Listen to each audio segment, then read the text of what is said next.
City leaders are answering questions about a proposed 1-cent sales tax.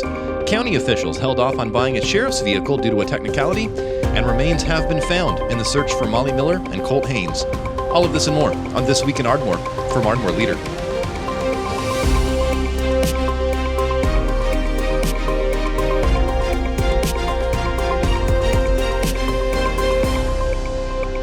I'm News Director Michael Dean Smith. Thank you for downloading episode 52 of This Week in Ardmore, a weekly podcast from Ardmore Leader dedicated to independent coverage of local news. Let's catch up on a few things I've been following around Ardmore, Oklahoma for the week of February 20th. Remains were found this week in a renewed search for Molly Miller and Colt Haynes. The pair mysteriously disappeared back in 2013 after a police chase that started out in Wilson and ended in rural Love County. Our sister publication, the Marietta Monitor, reported back on Tuesday that a heavy law enforcement presence was seen entering a large property off of Oswalt Road in Love County, just southwest of Ardmore, and law enforcement confirmed that remains were found the following day. A statement from the Chickasaw Nation and the Bureau of Indian Affairs on Friday said that the remains have not been positively identified and that they have been taken by state and federal officials for proper identification. The bid to replace part of Comanche Street in northwest Ardmore has been awarded. The Ardmore City Commission on Tuesday awarded the $668,000 bid to remove and replace concrete in that residential neighborhood between Ash Street and Locust Street. The project is one of multiple street projects in the city that the city has been engineering. And also during this week's regular City Commission meeting, the purchase of easements along Kiowa Street were approved for planned upgrades to that connection between 12th Avenue and the western entrance of the Market Street District north to Merritt Drive. Some city leaders have started their push to inform residents about the proposed 1-cent sales tax that will be decided by voters in April. City Manager Kevin Boatwright and Mayor John Creedle Jr. were both guest speakers for the county's Democratic Party meeting back on Tuesday. And while the more than hour-long meeting and Q&A session revolved heavily around the proposed sales tax and how the additional revenue would be used, the pair also answered questions about railroad crossings and the city's tenuous relationship with railroad operators. Dangerous fire conditions dominated outdoor activities this week. The Ardmore Fire Department on Wednesday issued a red flag warning due to strong winds, low humidity, and dry vegetation. And while the department said that the recent rainfall does not eliminate fire dangers, they were urging residents to not do any outdoor burning and to avoid other activities that might spark a fire, things like grinding and welding jobs. Ardmore City Schools approved using banked days after winter weather earlier this month closed down campuses. The school board on Thursday approved that move. Board members also made minor changes to the academic calendar for next year. Superintendent Andy Davis also thanked district staff for their response to a water leak at the Ardmore Middle School this week. That water leak ended up sending middle school students to virtual learning on Tuesday. After that leak was discovered the day before, classes did resume as normal for Ardmore Middle School students by Wednesday. County commissioners this week approved several items but did not take action on two particular agenda items. One anticipated bid award for restriping some county roads did not move forward after no bids were received in time. Another agenda item to purchase a vehicle from the Sheriff's Department was tabled until next week due to a wording error on that agenda item. County commissioners did award a $30,000 bid for a Peterbilt tractor truck for the Ratliff City Fire Department, with the fire chief telling commissioners that the current truck used to haul equipment is difficult to operate and maintain. Ardmore Leader continued our investment into local education with the presentation of the February Project Leader Award. On Friday, Lincoln Elementary School teacher Amber Eccles received a $500 Visa gift card for her plan to upgrade her classroom's library. And along with updated books and some updated seating for her fourth grade students, Eccles also wants to purchase a classroom set of the book Wonder to teach a lesson of kindness. Up on the website this weekend and in our printed newsletter, we have a letter to the editor talking about federal immigration crackdowns across the country. One reader this week says that opposing recent immigration and customs enforcement efforts does not mean opposing the rule of law. You can read this week's letter, along with previous editorials and letters to the editor, over on the opinion section of the website, ardmoreleader.com. And we've also released the schedule for our Ardmore Decides 2026 local election coverage. I've been working these past 2 weeks to invite candidates and officials onto special episodes of our podcast, The Junction, to talk about the campaigns and the issues that will be on Ardmore ballots coming up on April 7th. So, beginning next week, we'll have our first interviews with candidates vying for the Southern Tech School Board Zone 3 seat. Make sure you subscribe to Ardmore Leader wherever you get podcasts and get notified instantly when our interviews with Georgianne Westfall and Kathy Roaring go live on Friday, February 27th. After the news, I want to catch up with Ardmore financial advisor Cody Steele. Get a look at how some stocks of local interest are closing out this trading week. Plus, we'll hear his market snapshot commentary from Friday. And that's the headlines. Now let's really get into the details of what happened this week in Ardmore for the week of February 20th, 2026. Human remains have been found in a renewed search for Colt Haynes and Molly Miller. The Chickasaw Nation and the Bureau of Indian Affairs on Friday confirmed that an investigation was launched this week in connection with the pair's disappearance. A Friday statement from the two saying, quote, identity of the remains is unknown. It's also unknown if the remains are connected to the ongoing missing person investigation. Identifying the remains and determining the cause and manner of death will require a thorough forensic process, end quote. Now, these remains were reportedly found on Wednesday in an area that had not been previously searched for these two that have been missing since 2013. Authorities said that the remains were collected by the FBI and the Oklahoma Office of the Chief Medical Examiner for forensic examination and identification. Now, according to reporting from our sister publication, the Marietta Monitor, this week, law enforcement from multiple agencies, including Light Horse and the State Medical Examiner's Office, had set up a command post on some property off of Oswalt Road, southwest of Ardmore in Love County, back on Tuesday in hopes of finding the missing couple. Law enforcement arrived with search and rescue teams, canine search dogs, drones, ground-penetrating X-ray and sonar equipment, as well as a high degree of secrecy. Marietta Monitor reports that they were determined to use the latest technology to prove or disprove a recent tip. Officers on the scene on Tuesday only said that the location and the search had been kept a secret for a reason. But the property owner, who actually had acquired that land after the disappearance of the two people, spoke briefly, saying that he and the teams wanted a thorough and documented search based on information provided to law enforcement.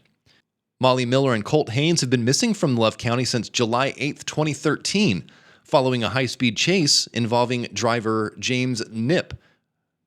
That chase going from Wilson down into Love County, and after that police chase ended in 2013, Colt and Haynes disappeared, with their last 911 calls occurring around 9:30 a.m. the following morning. Knipp's vehicle was found abandoned in a rural wooded area of Love County near Log Hollow Road. Both Miller and Haynes reportedly called friends and 911 on the morning of July 8th, reporting they were injured or lost before their phones went dead. Two city leaders joined a local group to promote the need for a 1-cent sales tax that will be up to voters coming up in April. This nearly 90-minute forum hosted at the Ardmore Public Library on Tuesday included a Q&A session with a group of roughly 30 people with questions related to the city's budget, street conditions, and railroad crossings. City Manager Kevin Boatwright and Mayor John Creedle Jr. both joined a meeting of the Carter County Democratic Party back on Tuesday to explain the proposal and why it's needed to address Ardmore's street and stormwater drainage issues. Probably 3 to 4 years ago, and you can correct me if I'm wrong, there was a talk about the issues that most people complain about. That was road conditions and flooding. And if it wasn't in that order, it was the reverse. It was flooding first and then road conditions. But that was the two most common comments. Boatwright spent the first portion of the forum explaining the city's current revenue stream of about $3.8 million annually for road repairs and a recent street and condition assessment that put the price tag for thorough street and infrastructure repairs at over $250 million. That forum later had a Q&A session that saw several in attendance asking about specific intersections and streets. That conversation and those questions had both Boatwright and Creedle making notes. Questions also asked about specific railroad crossings that have left some frustrated with their conditions or maybe access when train cars blocking them also came up. Boatwright and Creedle said that many meetings between city officials and railroad operator BNSF have been fraught with disagreements. Ardmore City Schools faced some unexpected costs recently after infrastructure and weather issues. School board members on Thursday heard an update from District Finance Director Perry Zeiset that included recent costs for a high school gas leak, updates to some athletic facilities, as well as recent snow removal. We're working to minimize the overall impact of these unexpected items in our budget through cost reductions and the use of qualifying restricted funds. The recent unexpected costs did not include a water leak at Ardmore Middle School this week. That water leak, first discovered back on Monday, later sent the campus to virtual learning on Tuesday while water service was turned off for those repairs. The middle school campus did reopen as normal on Wednesday. Board members also heard about updated dropout rates for the district. During the previous school year, most recent data available, the district recorded 7 students dropping out, compared to 57 students dropping out during the 2015-2016 school year. With only 1 year recording fewer dropouts over the past decade, high school principal Kelly Carroll told board members that the dedicated staff are responsible for keeping students enrolled in school. And also Take Two, they're huge in this. Their program benefits us, benefits the kids at Ardmore, and the whole city of Ardmore. I mean, it's a great thing that's going on. Dedicated folks taking care of business. So. A relatively short meeting of the Carter County Commission this week saw no action taken on 2 agenda items. Efforts to restripe some county roads received no bids, while the purchase of a vehicle for the sheriff's office had to be tabled due to a technicality. Now, commissioners considered an agreement between the Carter County Sheriff's Office and the Kansas Highway Patrol to buy a 2024 Dodge Durango during Tuesday's regular meeting, but commissioners ultimately tabled that decision until next week due to how the item was worded on the agenda. Commissioners last year approved a similar agreement with the Kansas Highway Patrol to purchase a law enforcement vehicle. That state's Highway Patrol hosts a program that sells patrol vehicles to other agencies when a vehicle nears 50,000 miles. Commissioners also took no action on awarding bids for road striping after no bids were received in time. But commissioners were able to award a $30,000 bid for a tractor truck for the Ratliff City Fire Department. Fire Chief Daniel Burns telling commissioners on Tuesday that his department already has the trailer, but that a former military truck currently used to haul that trailer is difficult to operate and maintain. 4th grade teacher Amber Eccles wants to update the library in her Lincoln Elementary School classroom. She also wants to get some updated seats to help some of her students, as she puts it, get their wiggles out, but in a healthy way. But mostly she wants to use the New York Times bestseller book Wonder to teach her students a lesson in empathy and kindness. And as part of Ardmore Leader's Project Leader initiative, Eccles will now be able to do that with a $500 gift card. I don't have a classroom set of any novels, and so this is going to give us the opportunity to study it and read it and learn for social emotional learning, as well as academic comprehension and all the skills that we teach and learn. Wonder is a 2012 children's novel that later went on to be a 2017 film starring Julia Roberts and Owen Wilson that tells the story of a boy born with facial differences who's entering school for the first time as a 5th grader. Eccles wants to purchase a classroom set of that critically acclaimed story and use it to not only help students strengthen their reading abilities as a class, but to also teach those lessons like empathy and kindness. With the world that we live in, this society, there's so many people that are different, and different isn't a bad thing. It's just different. And so I think that with Wonder, it shows that we can take differences and we can still show kindness to people and support them in their difference, because, not all of us is the same. Eccles said that the remaining funds will be used to update other reading options for her classroom, as well as getting some alternative seating options. Now, as Ardmore's only locally owned newsroom, Ardmore Leader is not only dedicated to sharing the stories of Ardmore and getting people engaged with their community, but we're also local business owners that want to give back to our community in our own way. So we decided to pick Eccles' plan because of her plan to use a specific and contemporary story to teach students who are at an age where finding joy in reading is going to be critical. We believe that her project will also benefit students for years to come as the youngest generation of Ardmorites come through the 4th grade. Now, we've already given away $1,500 to teachers in the Ardmore City Schools District this school year, and we plan on doing so through the rest of the school year. I invite all Ardmore City Schools teachers to submit roughly 300 words telling me what they would do with a $500 Visa gift card to improve their classroom or their lessons. Every month, Ardmore Leader picks what we think is the best project. You can email those proposals from your district email address to connect@ardmoreleader.com. Hey, do you have any good news you want Ardmore to know about? I can actually feature those announcements online, in print, and on the podcast completely for free. Visit ardmoreleader.com and check out the announcements page to submit your birth, engagement, or anniversary announcements today. Right now, let's catch up with Ardmore financial advisor Cody Steele. Let's hear how some stocks of local interest are performing to close out the week. We'll also get his Edward Jones market snapshot commentary from Friday afternoon. This is financial advisor Cody Steele from Edward Jones, bringing you the daily financial market report. Equities finished higher while bond prices and the U.S. dollar declined following the Supreme Court's 6-3 ruling that the president exceeded his authority by using a federal emergency powers statute to impose tariffs.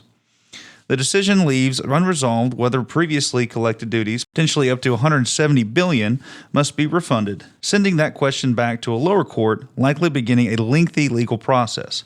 The administration responded immediately, signaling its intent to achieve similar policy outcomes through alternative avenues. President Trump announced a new 5-month, 10% global tariff under Section 122 of the Trade Act, while the administration prepares to pursue investigations that could enable tariffs under Section 301 or Section 232. Retail and technology stocks outperformed, and government bond yields moved modestly higher amid concerns that potential refunds could widen federal budget deficits. In our view, the ruling could act as an additional form of short-term fiscal stimulus, complementing ongoing tax refunds and supporting near-term growth. However, we continue to expect that overall tariff rates will remain elevated as the administration leverages in other legal pathways. We advise investors not to overreact to headlines and continue to maintain our constructive outlook, grounded in steady economic growth and rising corporate earnings. Rising geopolitical tensions are also getting some attention after reports that the U.S. administration may consider a limited military strike on Iran to secure more substantive concessions on its nuclear program. President Trump indicated that Iran had 10 to 15 days at most to reach a deal. West Texas Intermediate crude is slightly lower today at $66 a barrel, though prices recently touched their highest level since August and remain on track for a 5% weekly gain.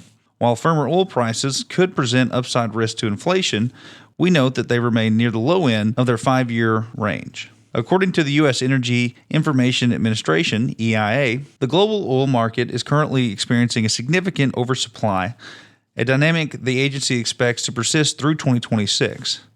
Finally, while geopolitical flare-ups can create short-term volatility, recent episodes have produced only limited and short-lived market impacts. That remains our base case today. Today's batch of economic data, though old news at this point, provides mixed takeaways and highlights why some Fed officials are in no rush to cut rates. The U.S. growth slowed more than expected in the fourth quarter, with GDP increasing in an annualized 1.4% pace versus 2.8% consensus estimate. Government spending was a notable drag due to the longest government shutdown in history, which though should reverse in the current quarter. For 2025, U.S. GDP still posted a solid 2.2% increase, and expectations point to a modest acceleration this year, supported by tax refunds and strong business investment, including heavy AI-related spending. Despite the dovish read from the weaker end of 2025 for the U.S. economy, lingering inflation pressures are likely to keep the Fed on the sidelines for a while longer. The Fed's preferred measure of inflation, the Core Personal Consumption Expenditures Price Index, rose 0.4% in December, the most in nearly a year, rising 3% from a year ago. We are still looking for 2 rate cuts this year, but they will likely be back-end loaded. The holiday-shortened week is ending with a rebound in mega-cap technology stocks and a pause in the rotation and broadening theme that has defined market performance this year. Within tech, the software subsector has undergone one of its most significant drawdowns in recent history, its weighting in the S&P 500 falling sharply from about 12% to just over 8%. Selling has been broad and indiscriminate. In some cases, valuations may already reflect a substantial degree of AI disruption risk relative to current fundamentals. While pessimism may now be overstated, the prospect of each tech sector regaining substantial leadership remains in question, particularly as the macro backdrop continues to favor a pro-cyclical tilt in portfolios, in our view. All eyes will be on NVIDIA's earnings on February 25th, as the company's results and guidance will likely be important catalyst for tech performance and AI sentiment. We recommend equal weight positioning in tech and see opportunities in the industrials, consumer discretionary, and healthcare sectors. Today, U.S. equities closed higher. The Dow closed up 231 points, or 0.47%, at 49,626. The Nasdaq closed up 203 points, or 0.9%, at 22,886. The S&P 500 closed up 48 points, or 0.69%, at 6,910. And in the bond market, 10-year Treasury yields are trading at 4.08, higher by 0.01 percentage points. In stocks of local interest, Walmart was down $1.88 to $122.99 a share. Albertsons was down 3 cents to $17.90 a share. Ollie's was down 79 cents to $108.71 a share. Dollar General was down $1.15 to $150.64 a share. Dollar Tree was up 94 cents to $134.51 a share. ExxonMobil was down $3.69 to $147.28 a share. Devon was down 27 cents to $44.39 a share. Valero was up $1.52 to $200.46 a share. And lastly, O'Reilly's was down 67 cents to $93.50 a share. In commodity markets, the price of crude oil was down 16 cents, or 0.24%, at $66.20 a barrel. And the spot price of gold was up $111.80, or 2.24%, to $5,109 an ounce. This has been today's Financial Market Report, brought to you by Edward Jones and financial advisor Cody Steele, member SIPC, serving individual investors with personalized attention and financial advice at 333 West Main Street, Suite 275 in Ardmore, Oklahoma. If you would like additional information, please contact me at 580-223-3870. Daily commentary is also located on our website at edwardjones.com. Does your group or organization have a public event coming up? Every episode of This Week in Ardmore wraps up with the schedule to give listeners an idea of a few things happening around town. Email your event details to connect@ardmoreleader.com, or you can give me a call, 319-9688, and tell me all about it. Thank you for downloading episode 52 of This Week in Ardmore. This is our area's original weekly news and public affairs podcast from Ardmore's only locally owned newsroom, Ardmore Leader. Now, you've heard about our weekly printed newsletter that we distribute to a couple of restaurants and waiting rooms around town, but if you can't find a copy of it, don't worry. You can actually have a digital copy of it sent directly to your email every Friday. Check out the website, ardmoreleader.com, scroll to the very bottom of the page, and you can find the link to get signed up for free. And just a heads up too, Ardmore Leader is going to be a great source of information as we get closer to the April 7th local elections. Ardmore voters are going to have plenty to consider, from career tech representation to that proposed Ardmore sales tax we talked about earlier in the podcast. So make sure you're following Ardmore Leader online. You've obviously found this podcast, so make sure you're subscribed. We've got the links and the details over on our independently owned podcast server, listen.ardmoreleader.com. Or you can just search for Ardmore Leader wherever you stream music and podcasts. We're also on centralized and decentralized social media, anything from like Facebook over to Mastodon. Wherever you are, just search Ardmore Leader. Or you can also find our content paywall-free at ardmoreleader.com. We've gotten a lot of letters to the editor in recent weeks, and I want to keep them coming. Ardmore Leader will begin in-depth coverage of local elections later this month, and I want to hear what questions you have for candidates, and I want to hear about your thoughts on those ballot proposals. So if you want to see your thoughts published locally, or maybe even be part of the podcast, I invite you to sound off. Visit ardmoreleader.com and you can submit a letter to the editor there. Or if you want to be on the podcast, use your smartphone and record a voice note and then email it to soundoff@ardmoreleader.com. Please, though, keep any recording under 60 seconds and make sure you include your full name in that email so you can stand behind your statements. And now, if your group or organization has a public event coming up, let me know, and I'll see about getting it on the schedule. This is a weekly calendar of events on our area's original local news podcast, This Week in Ardmore.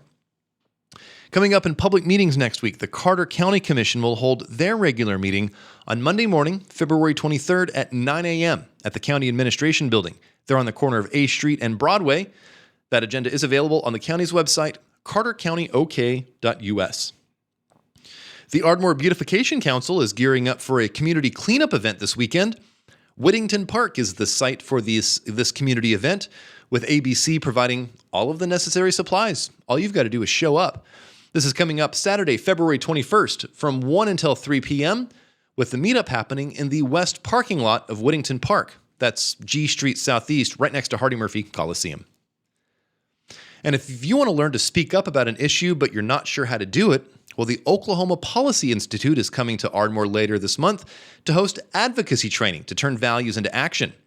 Learn how to call and write lawmakers, find out how to share your own story effectively, and then learn how to get involved in real campaigns and real action groups. This is happening at the Ardmore Public Library next week, Thursday, February 26th, from 6 until 7:30 p.m. You can register for free by visiting the Oklahoma Policy Institute's website, okpolicy.org. The Ardmore Parks and Recreation Department wants you to help light up the night with a Neon Night bike ride coming up. Decorate your bicycle with lights, glow sticks, streamers, or anything else that's going to shine, and head to Regional Park Pavilion coming up on Saturday, February 28th. Kids and parents can either ride, walk, or just kind of vibe with the community as the sun goes down and the music gets turned up. This free Neon Nights bike ride is happening at the Regional Park Pavilion right there next to the playground on Saturday, February 28th at 6 p.m. Downtown merchants and residents are invited to attend strategic planning meetings for the Ardmore Main Street Authority coming up next month. Coming up on the afternoon of Tuesday, March 3rd, a series of meetings will be held for various stakeholders in the downtown district, from residents to business owners to property owners to government officials. The list of times for these meetings can be found on the Ardmore Main Street Authority Facebook page. I'm Ardmore Leader News Director Michael Dean Smith. Thank you for listening to episode 52 of This Week in Ardmore. Follow us online, ardmoreleader.com, or on social media. And until next Friday, I hope you have a positive week ahead.